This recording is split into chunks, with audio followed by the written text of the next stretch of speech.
it's first of all, Gonzalo, thank you so much for inviting me to this stunning location venue, just amazing, and letting me present here today. Just a fantastic location.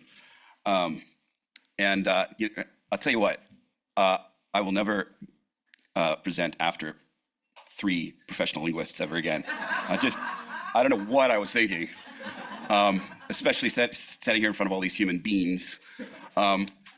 No pressure as well, Gonzalo, for being so cutting edge to use Boost AI Pro. Full transparency, our AI suite of tools has just been released this month. So as I'm sitting there, I'm like, what's the one thing they tell you not to do? Do the demo live. So again, no pressure. Thanks, Gonzalo. It's fantastic. I think my mission here today really was to bring a message of optimism. And I don't know, actually, through a show of hands, how many, I know there's 3 interpreters in the room. How many folks here are interpreters? So we got a whole row of interpreters there. and how many folks here are in the language industry itself? Oh, very good, cool. How many of you actively use AI tools today? That's fantastic. That's really great. Oh, I don't have the clicker, so you just go to the next slide. There's no doubt that we are in a time of great inflection with technology right now. And so I'm often asked to comment on what I think AI means to the language industry. And if you're like me and you spend a lot of time trying to filter through all the AI news that's out there and try to keep up with it, it's bewildering, I think. I mean, for me, I reached out to a lot of folks in the AI space so that I could get my head around it and try to be moderately articulate about the AI space. And what ended up happening is everybody linked in with me, which I wasn't expecting. Subsequently, I get a lot of AI-related information that I then have to process and go, okay, this seems like this is important. This looks like vaporware. This is scary. Those robot videos always scare me. They frighten me quite a bit. But the message I wanted to say, I always like to start with this quote from Hamlet when talking about AI, and that is that we bring to when I started Boostlingo, remote interpreting was happening. It wasn't a big thing, but I would say 80% of interpreting was still on site, and about 20% was OPI. VRI was maybe 2% at that point. And interpreters, I would go to ATA meetings or conferences. I would go to Gala, and there was a lot of fear and angst as well. Oh, remote interpreting is going to take away jobs. It's it's going to replace interpreters. And as we learned and as we saw, quite the reverse happened. It expanded opportunities for interpreters. It provided opportunities for more work. And during the pandemic, we saw that it was urgently important to be able to continue to communicate in every possible language, and the technology was ready. So we were forced to use this technology to continue to interpret. Now things have calmed down a little bit, and I think it's roughly, I don't know, depends on who you read, and NIMSY or Slater or CSA, roughly about 50% now, 50-50 is on-site and remote interpreting. But folks are comfortable with the technology. So I like to start by saying perception is reality in a lot of cases. And so if your perception is that this technology is dangerous, I don't know what to do, I don't know how to manage this, I don't know what I'm going to do with it, then that's precisely what's going to happen. If you take a much more positive attitude about it, it can be a tool to help you out. And that's really part of what my mission and my message is today. There's nothing either good or bad. So when Hamlet says, Denmark feels like a prison to me, he says to Rosencrantz and Guildenstern, he said, nothing is good or bad, but thinking makes it so. Basically, it's, your perception is what will affect your momentum, given the circumstances that you're in. If we go to the next slide. So, the question I get a lot is, will AI replace interpreters? And to that I say, well, of course it can, yes. And absolutely not, it won't. It's both sides of the coin. It is a very, topical question and top of mind for interpreters everywhere. If we go to the next slide. But as we've heard earlier today, we can see that the tools still struggle. They don't understand context, tone of voice, irony, sarcasm, all the nuances of language. It still struggles with that. And we see that AI tools get it right some of the time. Some of the time they get it wildly wrong. I think we're probably on the precipice of some massive fails in the AI space. I think, and we're already starting to see it now. I saw a story where they were using AI to process visas for folks, and AI was rejecting candidates because it couldn't think outside of the box. So it has real world implications and real implications for humanity.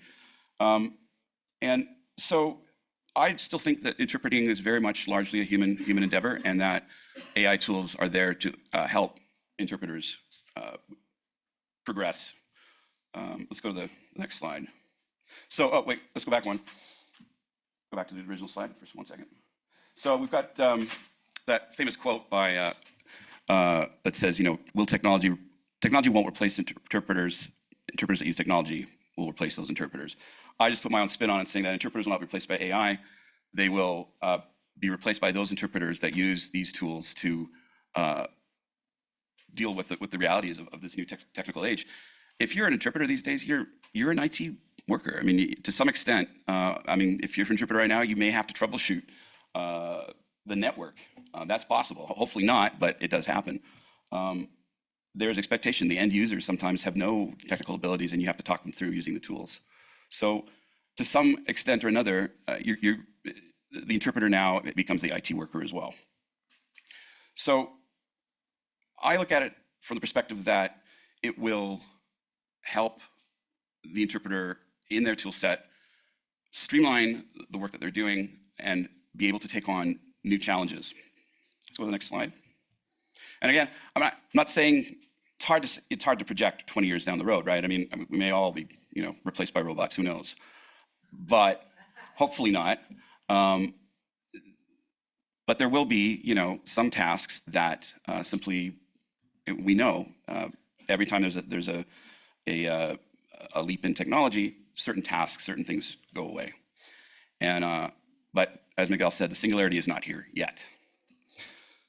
So I thought about this apologies, but I put the slides together on the flight over. But I thought about it. I thought, what could be a positive spin on AI? And I thought, well, you know what? AI is artificial intelligence, but you know what it also is? It is the augmented interpreter. It's the advanced interpreter. It's the acclimated interpreter. It's the adaptable interpreter. It is simply something in the interpreter's tool set to be more productive and free up time to do the things that interpreters do, which is be professional linguists and support end users in a very important quality of life business. Next slide. Next. So some of the things, what are we seeing out there? These tools are used to drive better efficiencies. Real-time access to things that will help you do your job. Access to a lexicon or terminologies that may not be, the tip of your tongue. Perhaps you're interpreting a situation where you may be somewhat familiar. You're a healthcare or medical interpreter, and you've never done knee surgery. You've done lots of medical interpreting, but knee surgery is not part of your lexicon. You now have access to tools that can get you up to speed more quickly. All right. Speech recognition tools as well. You say you're an interpreter, and like, for example, today, you're interpreting, and you need to provide interpretation for other languages in the room. And guess what? There aren't those interpreters available. Now you can conference interpret, and speech-to-speech technologies will allow you to go from whatever your base language is into multiple languages. And there's some efficiencies gained there. And just in time, you've got an amazing way to support a big event just by yourself. Go to the next one. So That's to that point. So you can add more languages to your repertoire. You can add new specialties. So if you only ever interpreted in the healthcare space or maybe in education or is a community interpreter, suddenly there are other verticals and other areas of specialization that you can tap into, and these tools will provide at least a foundation and the ability to support that kind of a interpreting session. And okay, go to the next slide. The other great thing about, as I'm discovering and playing with all these AI tools, is that it's a wonderful way to upskill as an interpreter. You can these tools will help you gain a better understanding, on the language, again on the specializations, on market sectors. At your fingertips, you have powerful tools to understand a topic or a field where you could have spent hours on Google looking it up and trying to get the information that's relevant or pertinent to what you're doing, and you don't have the time. You just don't have time to do that research. My son asked me the other day, he has homework, and he wanted to know about what tools the indigenous folks used in the part of Australia that I lived in, and I'm like, well, son, I don't know that, but I'll get right back to you. And so he had to present a paper, grade 7 paper on the tools and specifically the rocks and geological substances that they used to create. Didn't know where to turn. So go to ChatGPT and type in a few prompts, and suddenly I've got an outline, and that took 5 seconds. And suddenly I look really smart. But what struck me is that I was able to access that information so quickly, so readily.